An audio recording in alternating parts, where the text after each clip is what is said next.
My mom giggled, "You'll never catch up to your sister." Dad nodded proudly at her. My sister grinned, "Some of us just work harder." I calmly said, "Stop by Sunday." When she walked in and saw the view from the floor to ceiling windows, she whispered, "No way," then called my mom in a panic. "My name is Rachel, and I'm about to tell you a story that still makes my hands shake when I think about it. 3 months ago, I was sitting at my parents' dining table for Sunday brunch, the same table where I'd been compared to my older sister Emma since I could remember, when my mother looked at me with that pitying smile she's perfected over 30 years and said, 'You'll never catch up to your sister, sweetheart.' She actually giggled while saying it. My dad, without even glancing up from his newspaper, nodded proudly in Emma's direction. And my sister? Emma leaned back in her chair with this satisfied grin and said, 'Some of us just work harder, Rach.' I won't lie to you, something inside me cracked that morning, but here's the thing, it didn't break me, it woke me up. I set down my coffee cup very carefully, looked at all three of them, and said 5 words that would change everything. Stop by Sunday, my place. The confusion on their faces was almost funny. Almost. Now, let me back up a bit because you need to understand how we got here. My entire life, Emma was the golden child, straight A's while I got B's, captain of the volleyball team while I did theater, full ride to Princeton while I went to state school. She became a corporate lawyer at 26. I became a graphic designer working from my studio apartment. Every family gathering, every holiday, every single phone call with my parents somehow turned into the Emma show. Emma just made junior partner. Emma bought a new Audi. Emma's dating a doctor now. And me, I was the participation trophy daughter, the one they loved, sure, but never quite celebrated. Do you know what that does to a person? Do you think I should have spoken up sooner? My Aunt Linda was the only one who ever saw me differently. She'd pull me aside at gatherings and whisper, "Your creativity is a gift, Rachel. Don't let them dim it." Aunt Linda was an interior designer in Seattle, and she'd built her own firm from nothing.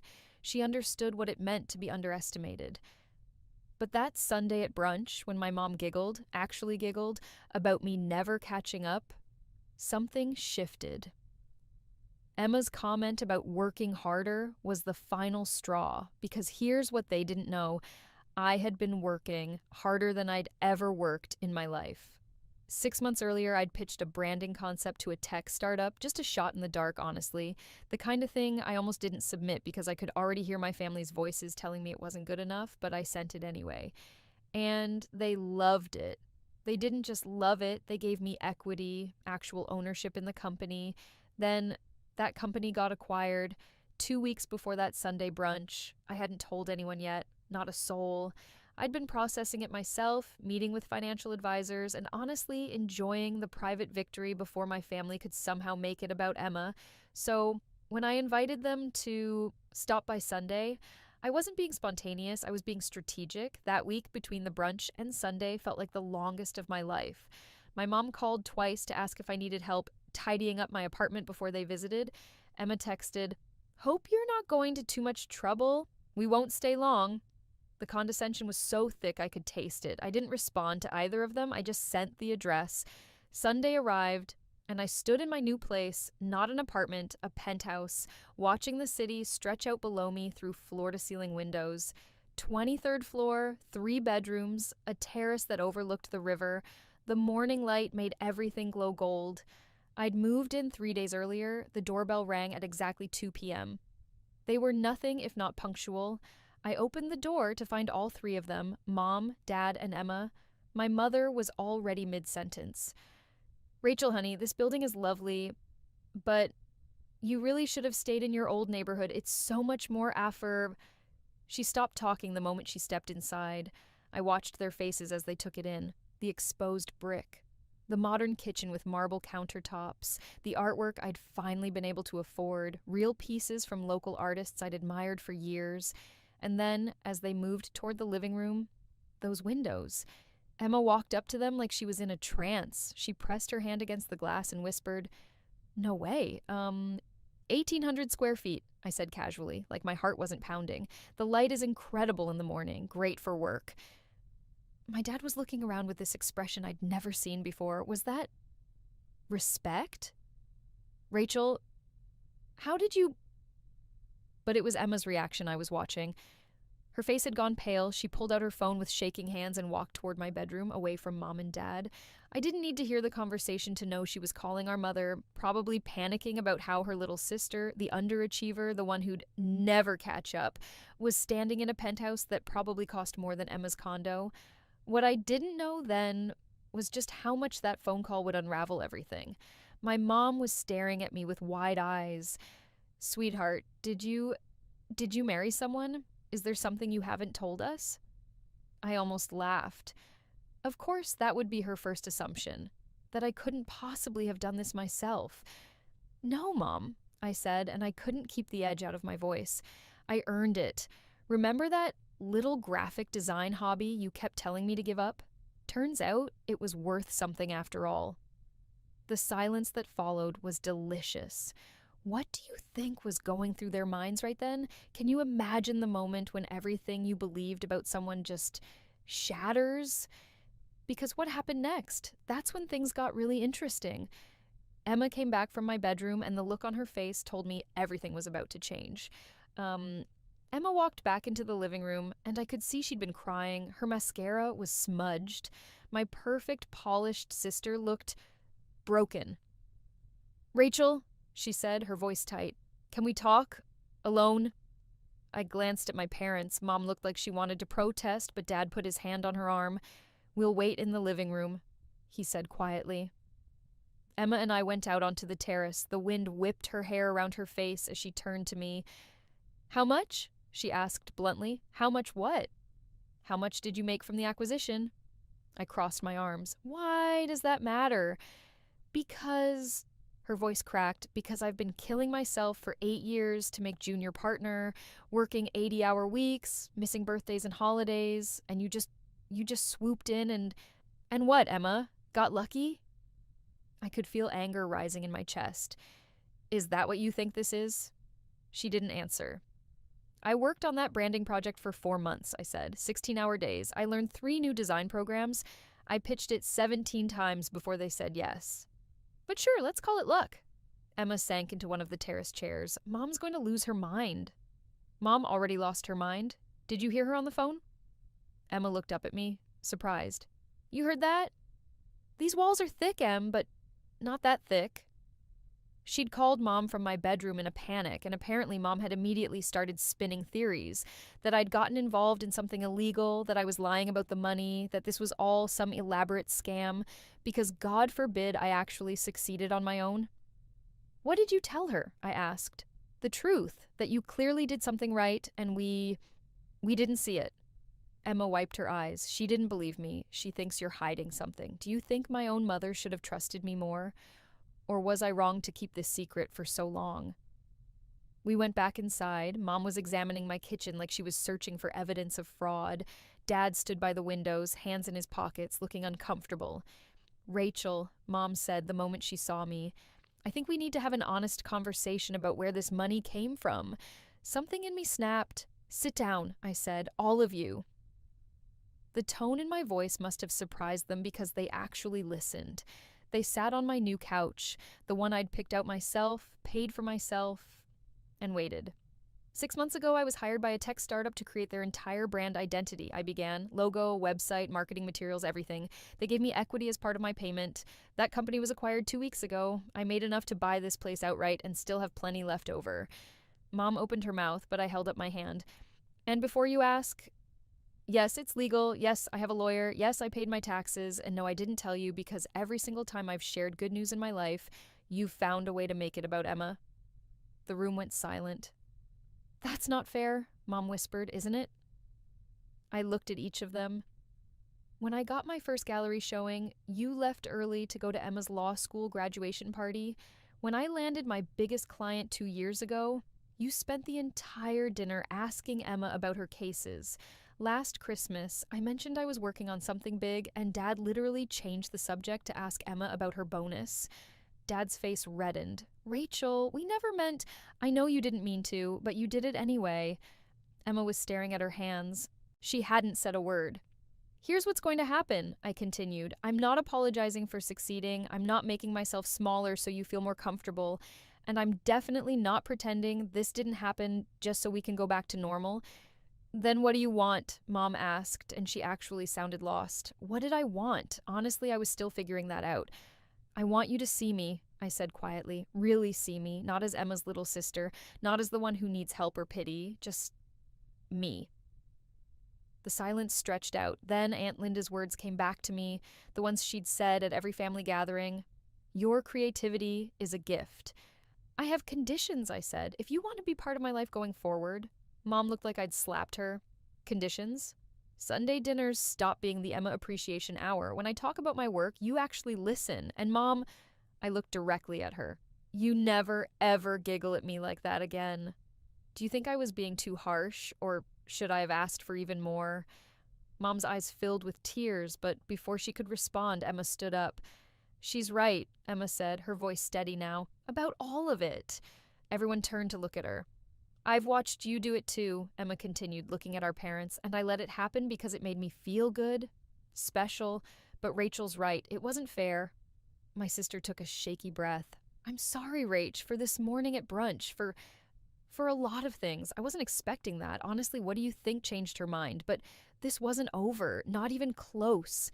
Because what my family didn't know was that Mom had already made a phone call of her own, one that would bring this whole situation to a head in a way none of us saw coming. 2 days later, I got a call from Aunt Linda in Seattle. Rachel, what the hell did you do to your mother? I froze. What do you mean?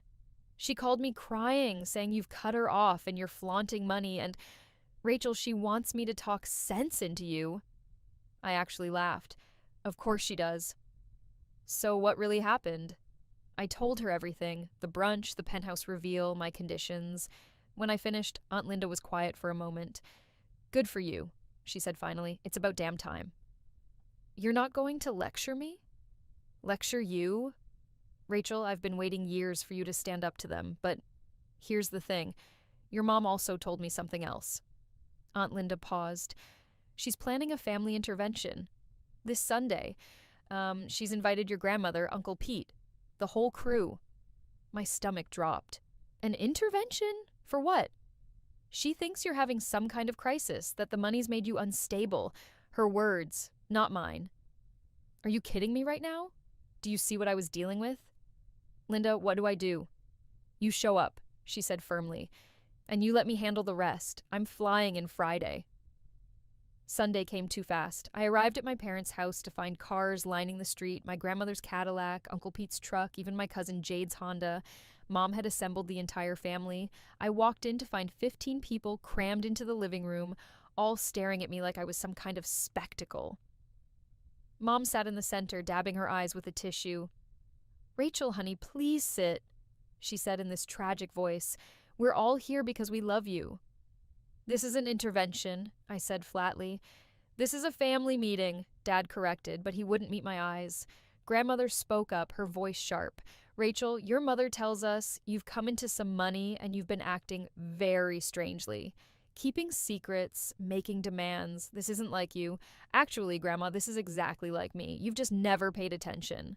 Uncle Pete cleared his throat. Now, Rachel, no need to be disrespectful. We're concerned, that's all. Then Aunt Linda walked in from the kitchen carrying a tray of coffee. She winked at me. Oh, good. Rachel's here, Linda said cheerfully. Now we can really talk. Mom looked confused. Linda, I asked you to help us make Rachel see reason. And I am. Linda set down the tray and turned to face everyone. By making all of you see reason. The room went silent. Rachel didn't have a crisis, Linda continued. She had a success, a massive one, and instead of celebrating her, you all decided something must be wrong because, what? She's not supposed to be the successful one? That's not what this is about, Mom protested weakly. Isn't it, though? Linda pulled out her phone. Rachel, you don't mind if I share some facts, do you? I shook my head, curious where she was going with this. Rachel's company acquisition was covered in Tech Weekly last month. The startup she branded just got valued at $50 million. Her work was specifically cited as a key factor in the acquisition. Linda showed her phone screen around the room. This isn't luck. This is talent. Grandmother's expression shifted. 50 million? The company was, yes, Rachel's equity was substantial enough to buy a penthouse and invest the rest. Linda looked directly at Mom. So tell me, Susan, why was your first instinct to assume something was wrong instead of being proud? Mom's face crumpled. I don't know. But then Uncle Pete surprised everyone. Because Emma was always the successful one, he said bluntly, and it's easier to keep people in boxes than to let them grow out of them. Emma, who'd been sitting quietly in the corner, suddenly stood up. I need to say something. Oh God, what now? What do you think she was about to do? I called half the people in this room, Emma admitted, her voice shaking. After I saw Rachel's place, I panicked. I told Mom that something seemed off, that maybe Rachel was in over her head. She looked at me with tears streaming down her face. I was jealous. So jealous I couldn't see straight, and I used Mom's anxiety to make myself feel better. The room erupted. Cousin Jade started arguing with Emma. Grandmother demanded to know why everyone was fighting. Dad just sat there looking stunned. Then my phone buzzed. A text from an unknown number.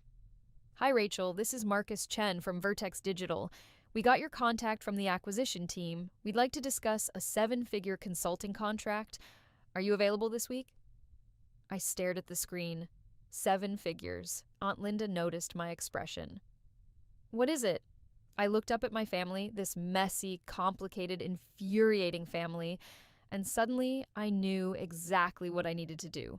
And trust me, none of them saw it coming. Part 4.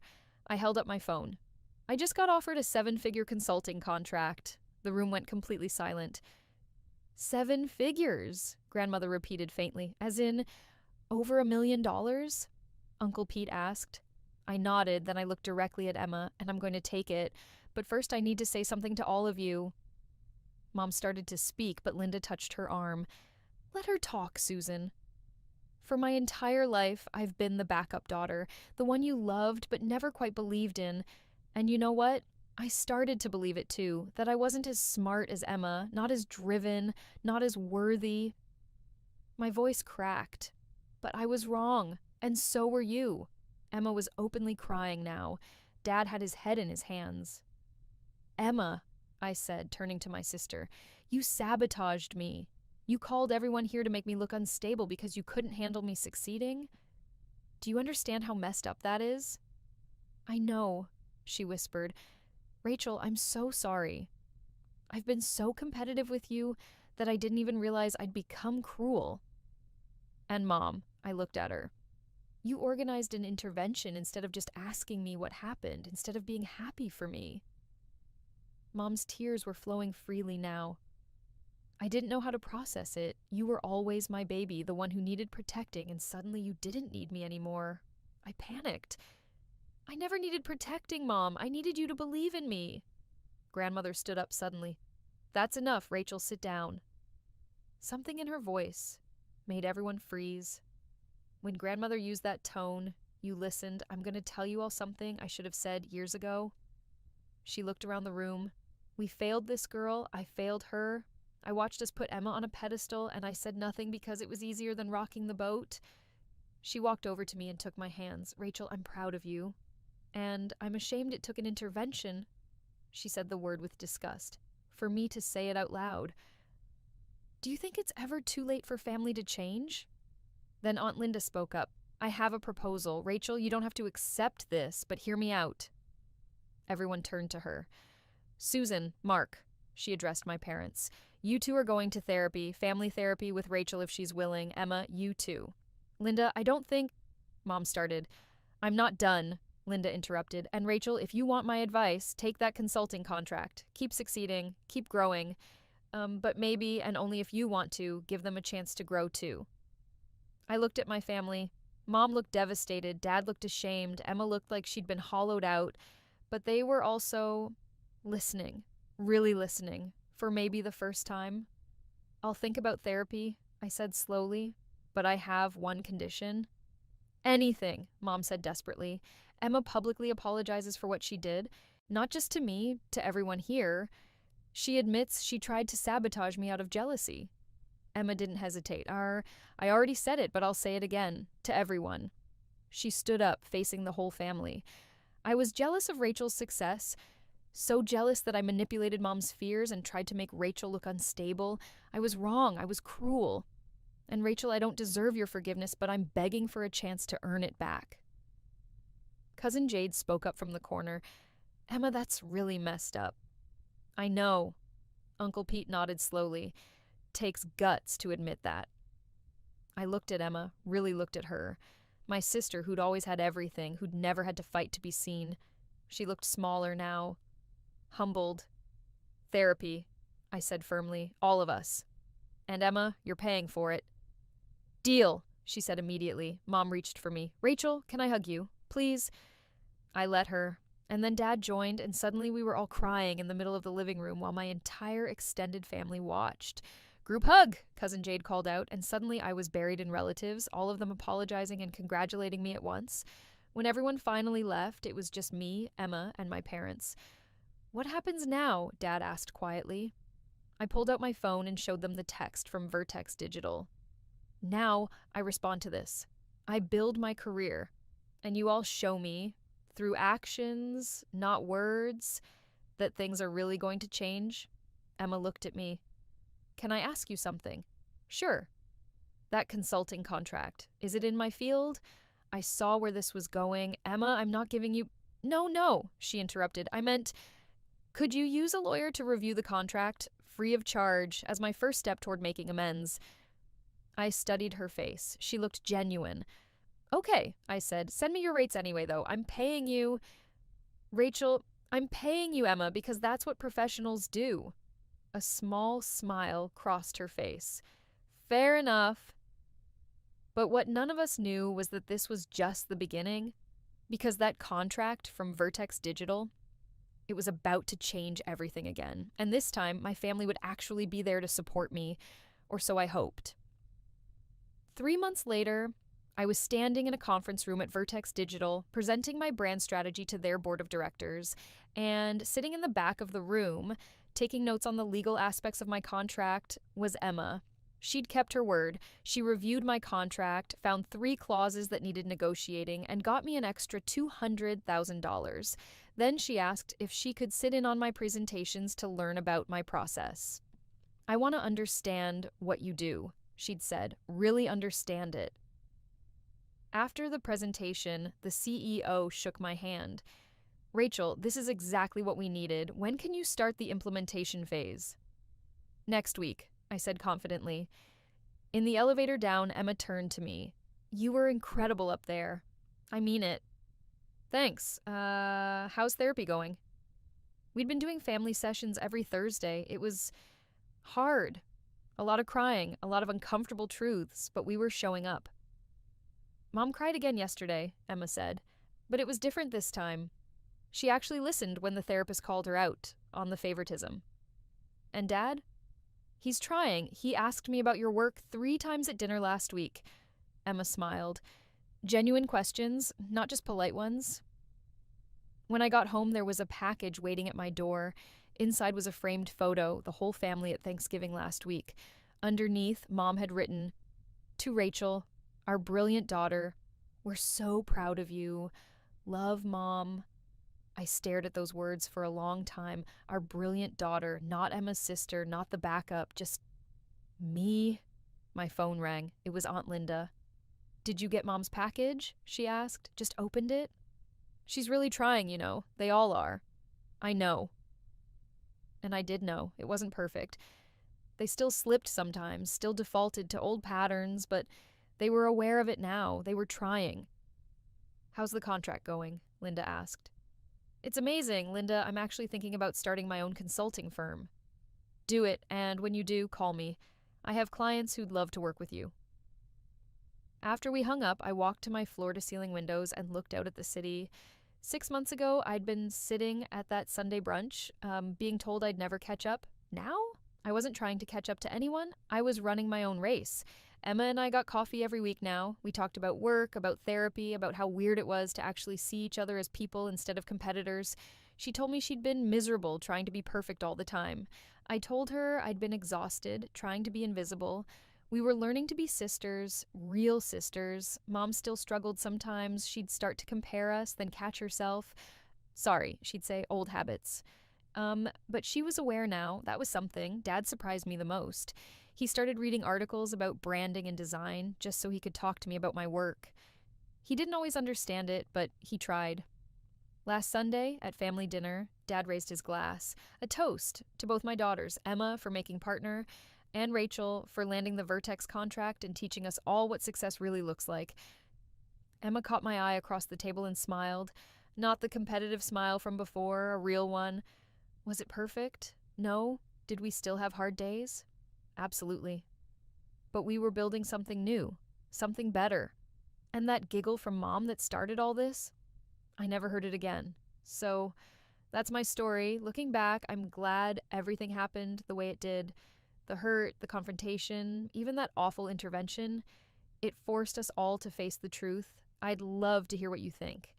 Did I handle it right? Would you have done something differently? Drop your thoughts in the comments below. And if you enjoyed this story, hit that like button.